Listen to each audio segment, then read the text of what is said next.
Yang pelik berlaku di Kelantan ni, perempuan cari lelaki. Banyak perempuan yang cari lelaki, bukannya lelaki cari perempuan. Di mana contoh terbaru yang berlaku minggu lepas, di mana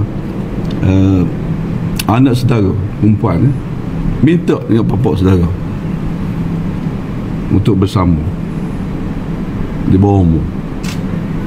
Ada kes lagi sampai satu perempuan ada 3 orang lelaki, 2 lelaki, 5 lelaki. Hei, terkejut benar teman dengar cerita opini ni. Apakah hairnya koma? Udah ngelenyo benar ke? Sampai polis Kelantan kata ini dah menjadi satu trend pula. Yang betina mencari jantan. Dah tu seawal 11 tahun dah mula buat perangai tak senonoh ni. Itulah kata Ketua Polis Kelantan. Apa yang membimbangkan katanya adalah trend budak-budak perempuan yang bawah umur ini udah pandai mencari jantan. Letih koma. Udahlah tu sebelum ini banyak juga kes sumbang mahram. Selain daripada mengadakan hubungan dengan sepupu, sepapat dan sebagainya.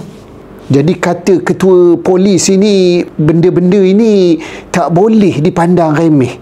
Berilah pendidikan agama yang betul kepada anak-anak perempuan ini. Bimbinglah dema pasal bahayanya pergaulan bebas. Inilah yang jadinya mak bapak sibuk dengan berniaga, sibuk dengan kerja, tak sedar anak juga bebas aja keluar masuk rumah. Boleh buat hubungan dengan siapa-siapa pun. Kadang-kadang kerana mak bapak ni sibuk sampai tak sedar apa anak buat, sampai tak kisah ke anak. Udahlah banyak juga faktor-faktor lain kata Ketua Polis. Antaranya juga kerana adanya pengaruh DAH ni yang juga membawa kepada benda-benda ROGOL ini berlaku.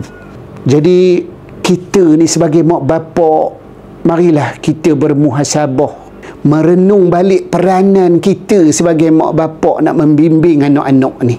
Kalau dah polis pun kata ini dah menjadi trend, ini satu gambaran yang sangat menakutkan kita koma. Mohlah kita fikirkan sama-sama. Banyak perempuan yang cari lelaki, bukannya lelaki cari perempuan.